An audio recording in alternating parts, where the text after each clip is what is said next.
दिशा दाखवली. मी भारताची पहिली महिला शिक्षिका झाले, परंतु मला खूप अडचणी आल्या. लोकांनी मला खूप त्रास दिला, अपमान केला, पण मी हार मानली नाही, कारण मला ठामपणे माहिती होते की शिक्षणाशिवाय हा समाज सुधारणार नाही. मला शिक्षणाचे महत्त्व समजले होते, म्हणूनच मी ठरवले की मी मुलींना शिकवणार.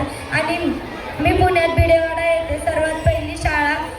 मुलींसाठी सर्वात पहिली शाळा उघडली आणि तिथे मुलींना शिकवण्यास चालू केले.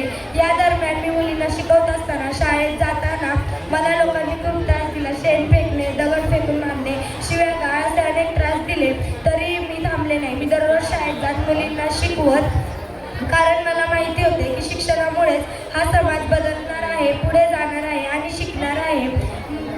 मला फक्त शिकवण्यासाठीच नाही, मी फक्त शिकवण्यासाठी नाही तर महिला हक्क, बालहत्या आणि विधवांचे पुनर्विवाह यांसाठी देखील काम केले. माझे ध्येय एकच होते की अन्याय होतो तिथं आवाज उठवायचा, आणि मी ते केले. आणि असंच माझा प्रवास सुरू असताना मी मुलींना शिकवत असताना एके दिवशी एक प्लेगचा आजार आला. 1997 मध्ये हा रोग आला होता आणि यात सुद्धा मी मुलींना शिकवले आणि ज्या जणांना आजार झाला होता त्यांना सुद्धा प्रोत्साहन केले, त्यांची सेवा केली. आणि याचमध्ये 10 मार्च 1897 मध्ये माझा मृत्यू झाला. आज जरी मी नसले तरी माझे विचार जिवंत आहे.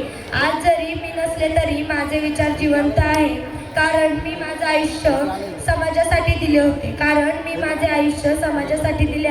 होते. जाता फक्त एवढे सांगेन, मुलींनो आणि मुलांनो, शिका, आत्मविश्वास ठेवा आणि आवाज उठवण्याची आपल्यात ताकद ठेवा. शिक्षण हेच खरे शस्त्र आणि सामर्थ्य आहे. जय हिंद, जय महाराष्ट्र. धन्यवाद.